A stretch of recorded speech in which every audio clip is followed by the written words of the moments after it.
श्री राधे राधे।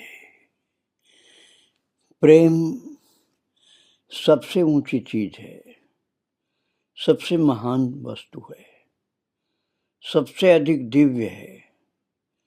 ये तो आप सुन ही रहे हैं।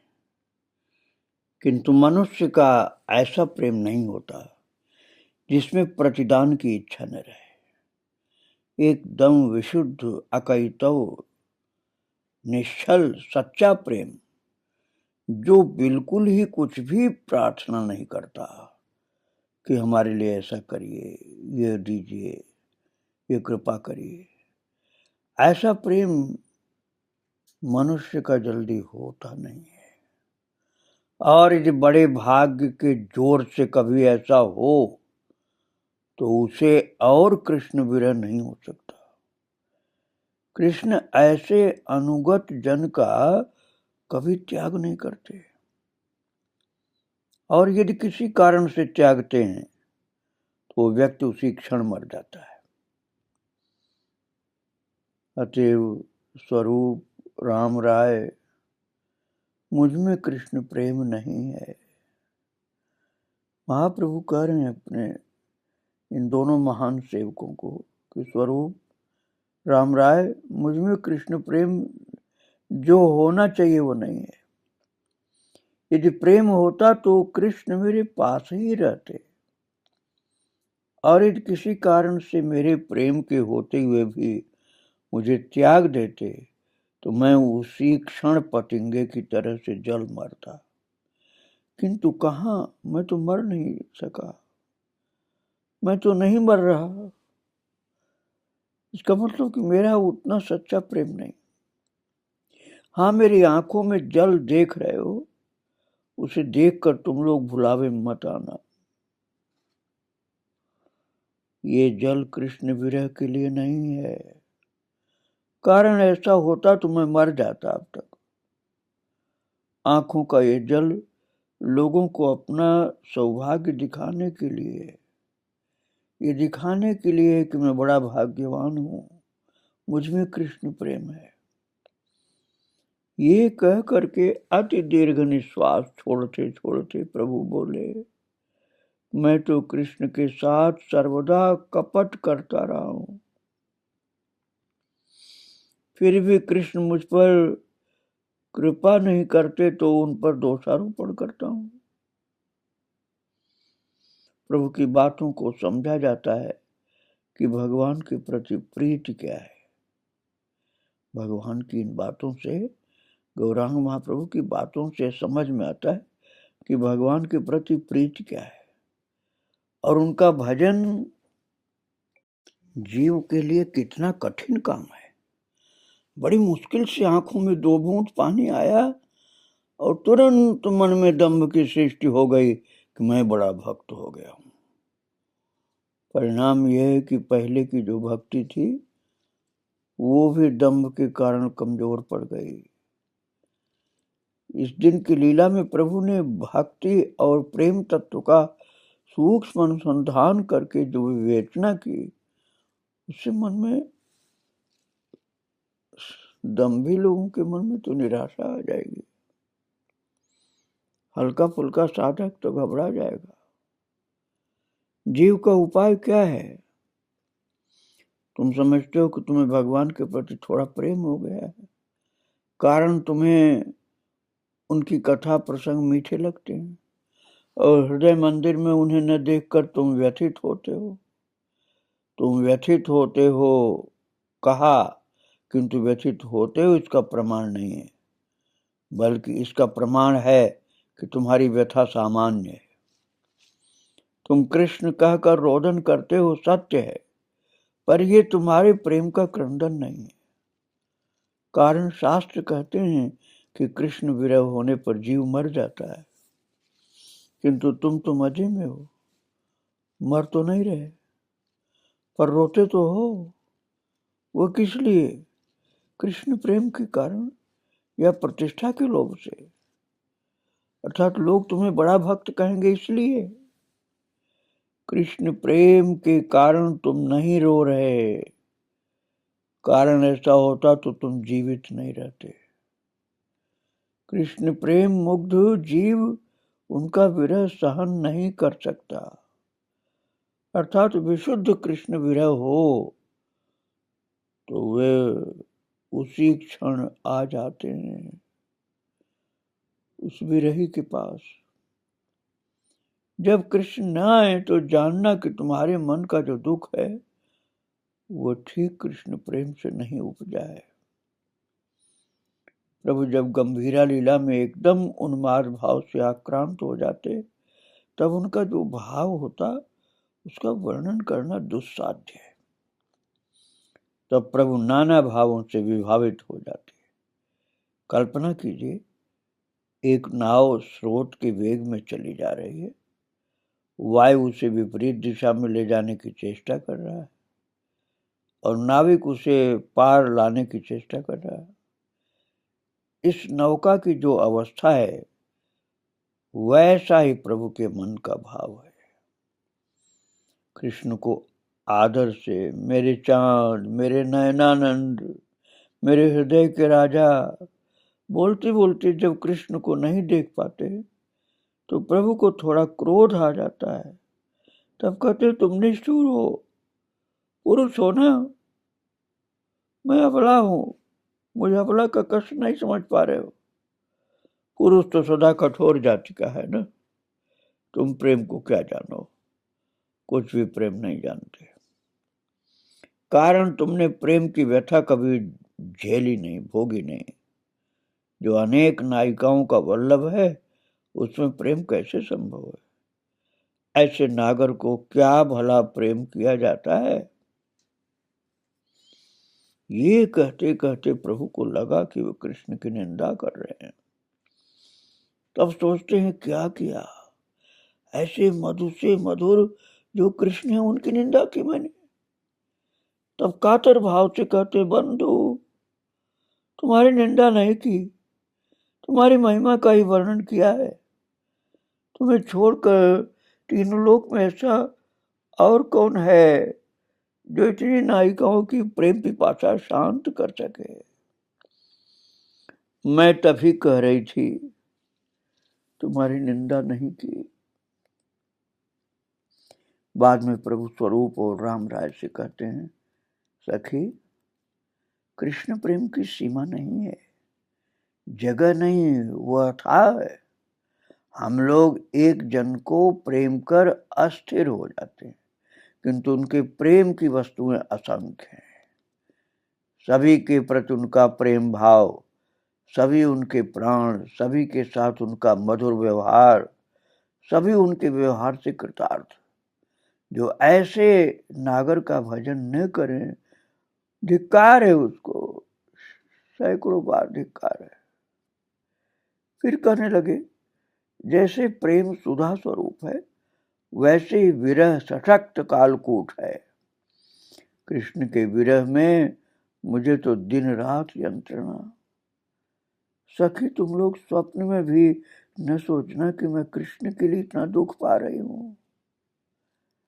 भक्तों वे अपने को राधा रानी मान रहे और इन सेवकों को सखी मान रहे हैं, गोपी मान रहे हैं। इसलिए कह रहे सखी तुम लोग स्वप्न में भी न सोचना कि मैं कृष्ण के लिए इतना दुख पा रही हूं, या इस बात को लेकर मेरे मन में कुछ क्षोभ है। और ऐसा कह करके महाप्रभु के मुख से उनके द्वारा ही रचित एक श्लोक उच्चरित होने लगा, जो शिक्षाष्टक का ही श्लोक कहा जाता है। भक्तों, शिक्षाष्टक का आखिरी श्लोक है। प्रभु के मुखारविंद से प्रकट हुआ वह श्लोक। आश्लिष्यवा पादरतां पिनष्टु माम् अदर्शनान् मर्महतां करोतु वा यथा तथा वा विदधातु लंपटो मत्प्राणनाथस्तु स एव न परः। अर्थात हे श्री कृष्ण, मुझे आलिंगन प्रदान कर कृतार्थ करें या उस आलिंगन से पीस कर मेरा वध ही क्यों न कर दें। मेरे लिए दोनों ही समान है, चाहे प्यार से आलिंगन करो चाहे रगड़ के मार दो मुझको। क्योंकि दोनों समान क्यों हैं? क्योंकि वे मेरे हैं, अर्थात कृष्ण तुम मेरे हो, पराये नहीं। इसलिए तुम जो करोगे सब अच्छा ही है। मेरे प्राणनाथ हैं आप। प्रभु कहते हैं कृष्ण मुझे मारे आशीर्वाद दें, दोनों ही मेरे लिए अमृत है। वे मुझे अपना विरह जनित दुख दिया करते हैं, मैं उसे भी परम सौभाग्य समझती हूँ। अब विचार करो भक्तों, भगवान से सरल भाव से ऐसी बात कोई नहीं कह सकता। हे विभु, मेरे लिए तुम्हारा आशीर्वाद और दंड समान है। ऐसा वही कह सकता है जिसकी भगवान में निस्वार्थ प्रीति है, बिल्कुल कोई स्वार्थ नहीं, उसके प्रेम में वही कर सकता है। अर्थात ऐसी बात स्वयं साक्षात भगवती राधा रानी कर सकती, या राधा भाव में प्रभु ने कहा है। हमने पहले इस विषय में चर्चा की है भक्तों को, ऐसा निस्वार्थ प्रेम होता है। भक्त तानसेन ने कहा था, हे कृष्ण, मैं निष्दिन तुम्हारे विरह में व्याकुल हूं, उसी तरह जैसे चातक जल के लिए होता है। भक्तों, ये प्रार्थना सरल नहीं है। और आप बंगला के उस गीत को भी पहले सुनाए हैं। ओ बाप जेनो आमार काछे, तोमार प्रहार ओ मीठे लागे। अर्थात आपका प्रहार भी हमें मीठा लगेगा। मुझे प्यार करो चाहे मार दो, दोनों मुझे अच्छा लगेगा। भक्तों, ये बहुत ऊंची स्थिति होती है। एक अन्य गीत में कहा गया है, जतो अत्याचार तोमार, अंगेर भूषण आमार। आपके द्वारा जो अत्याचार मेरे लिए होगा वो मेरे अंग का भूषण है। इसलिए आप मुझे प्यार करो चाहे अत्याचार करो, मुझे दोनों ही स्वीकार है। हे भगवान, तुम मेरे प्रति जो अत्याचार करते हो वो मेरे अंग का भूषण स्वरूप है। आपका हर व्यवहार मुझे बहुत मीठा लगता है और उससे तुम्हारे प्रति मेरा प्रेम अंकुरित होता है। ये निवेदन कौन कर रहा है? भक्तों, हम में से कोई कहेगा तो ढोंग ही माना जाएगा, क्योंकि सच्चाई नहीं है। अरे ये निवेदन करने वाली एक गोपी है, और गोपी क्या स्वयं राधा रानी है।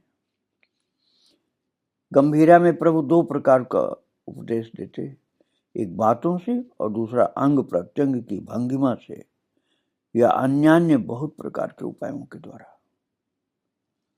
भाव द्वारा उपदेश कैसे देते, उनकी उत्कंठा का वर्णन सुनिए आप।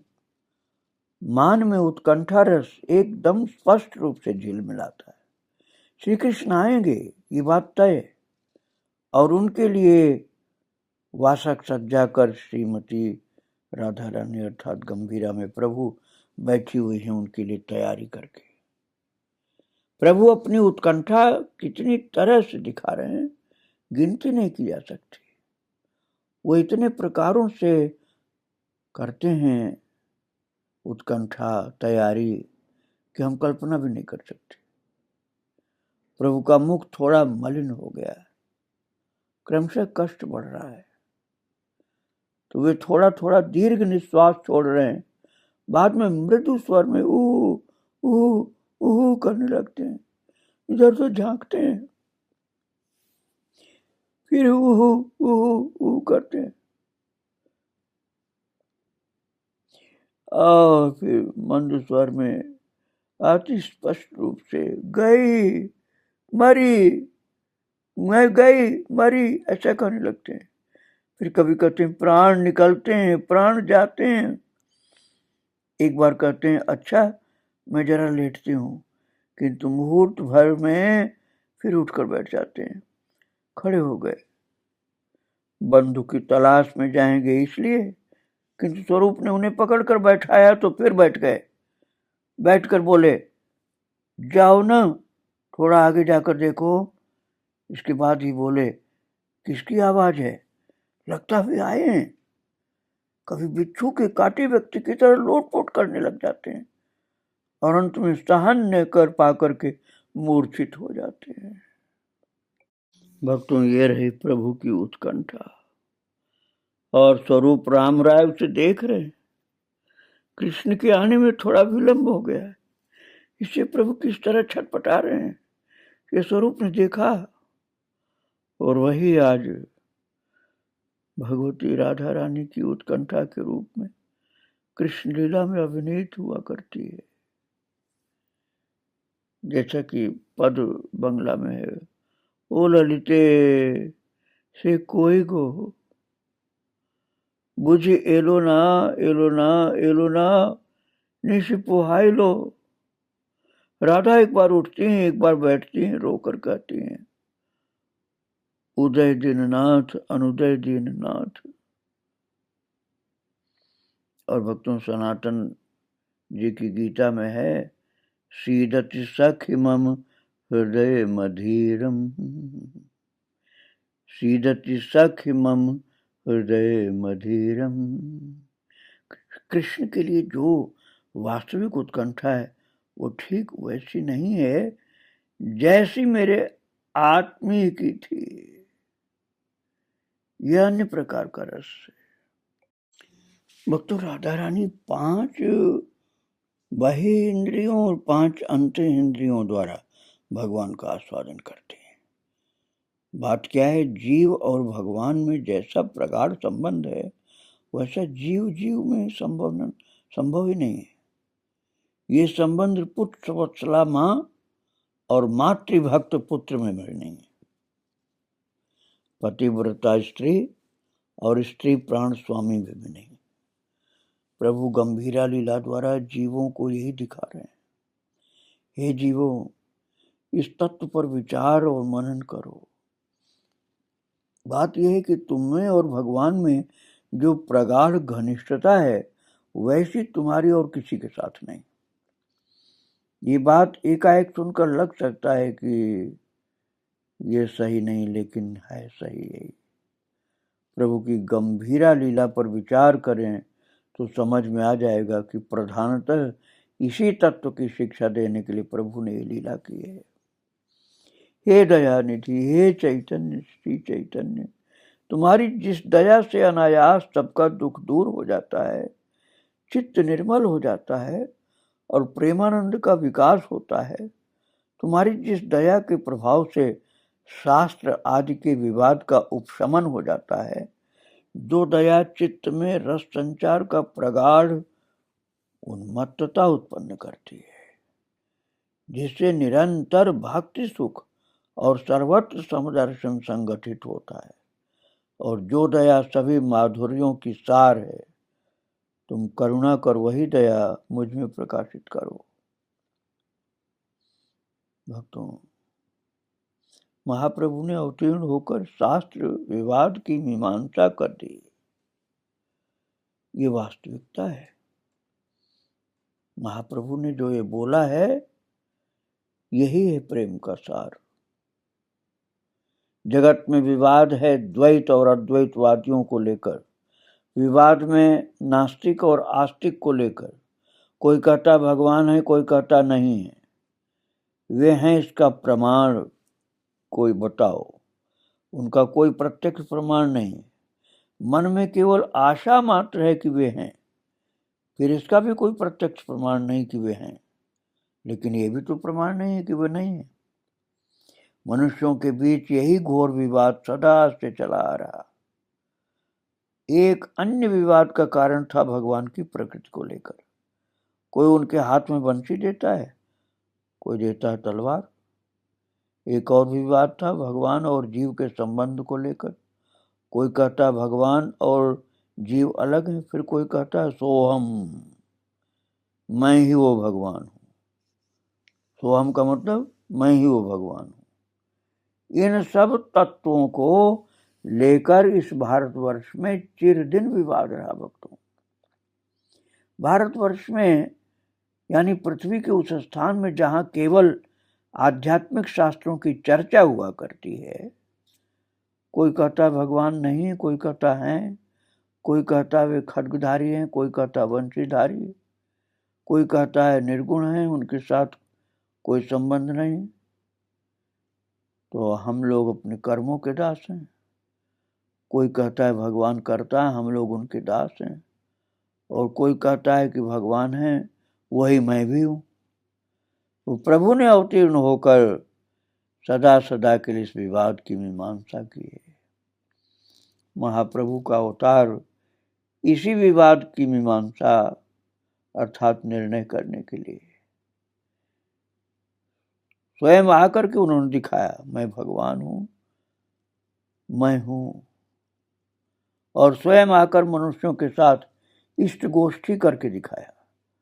उनकी प्रकृति कैसी, उनका भजन कैसा है, भगवान के अस्तित्व और प्रकृति का ऐसा प्रत्यक्ष प्रमाण पहले नहीं मिल पाता था। ये प्रत्यक्ष प्रमाण गौर अवतार में जीव ने पहली बार पाया है। शंकर के साथ श्री गौरांग दासों का यही विवाद है। प्रबोधानंद के साथ प्रभु का यही विवाद हुआ। प्रभु ने इस विवाद की मीमांसा की। दुख का विषय है कि एक इतना बड़ा कार्य हुआ पर उनके भक्तों ने या अन्य किसी ने उल्लेख तक नहीं किया, यहाँ तक कि उन लोगों ने इसे लक्ष्य नहीं किया। गंभीरा लीला का उद्देश्य क्या है? उद्देश्य है जीवों को भगवान का परिचय देना। किंतु इस बात की ओर बहुत कम लोगों ने ध्यान दिया। और यदि किसी ने मन ही मन इसे समझा तो प्रकट नहीं किया। प्रभु ने अद्वैतवादी और द्वैतवादी के विवाद की मीमांसा कैसी की, यह अद्भुत है। उन्होंने कहा जीव और भगवान पृथक हैं, ये ठीक है, और सोहम ये बात भी ठीक है। अद्वैतवादियों और द्वैतवादियों के बीच वस्तुतः कोई विवाद नहीं है। कहते हैं कि जैसा कृष्ण विरह प्रभु ने दिखाया, वैसा विरह कोई माँ अपने पुत्र के लिए या कोई स्त्री अपने स्वामी के लिए भी नहीं दिखा सकती। प्रभु कृष्ण के विरह में 24 वर्षों तक कम से कम रोज एक बार मूर्छित होते, और गंभीरा में उन्होंने लगातार 12 वर्ष एक क्षण के लिए निद्रा नहीं स्वीकार की। जगते रहे, जगह जगह ही रात बिताई। कहाँ किस विरहिणी नारी ने अपने प्रीतम के लिए ऐसा कठोर कार्य किया महाराज, यह कर सके कोई? कहाँ कौन सी रमणी अपने प्रीतम के लिए हर आधा घंटा में मूर्छित हुए? कोई भी नहीं हुई, न हो सकती है। प्रभु स्वयं आचरण कर जीवों को ये शिक्षा दे रहे हैं प्रेम की, भगवत प्रेम की। उन्होंने शिक्षा दी कि कृष्ण प्रेम दाम्पत्य प्रेम या वात्सल्य प्रेम से भी अनंत गुना गाढ़ा है। लोग स्त्री को कहते हैं अर्धांगी। वस्तुतः जहां दाम्पत्य प्रेम विशुद्ध है, वहां स्त्री स्वामी की अर्धांगी है और स्वामी स्त्री का अर्धांग, इसमें संदेह नहीं। किंतु कृष्ण प्रेम दाम्पत्य प्रेम से कितना गाढ़ा है, ये प्रभु का कृष्ण विरह देखकर कुछ समझ में आएगा। भक्तों, यदि ऐसा हुआ तो जीव भगवान का प्रायः पूर्णांग है। अतएव सोहम तत्व ठीक हो जाएगा। फिर कृष्ण प्रेम की उच्च दशा जो महाप्रभु की थी, उस दशा में जीव भगवान का पूर्णांग है, तो वहां सोहम तत्व माना जा सकता है। पर जीव और भगवान पृथक है, ये बात भी ठीक है। ये तत्व सिखाने के लिए, इस विवाद की मीमांसा करने के लिए प्रभु का अवतार है, और यही तत्व प्रस्फुटित करने के लिए प्रभु की गंभीरा लीला है। गंभीरा लीला के संबंध में अधिक क्या कहा जाए।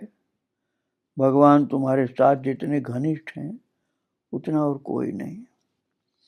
वे तुम्हें लेकर और तुम उन्हें लेकर, उनका संसार तुम और तुम्हारा संसार वे, यही प्रकाशित करना इस लीला का मुख्य उद्देश्य है। यदि तुम इस बात की धारणा कर सको तो तुमने भगवान की संपत्ति प्राप्त की और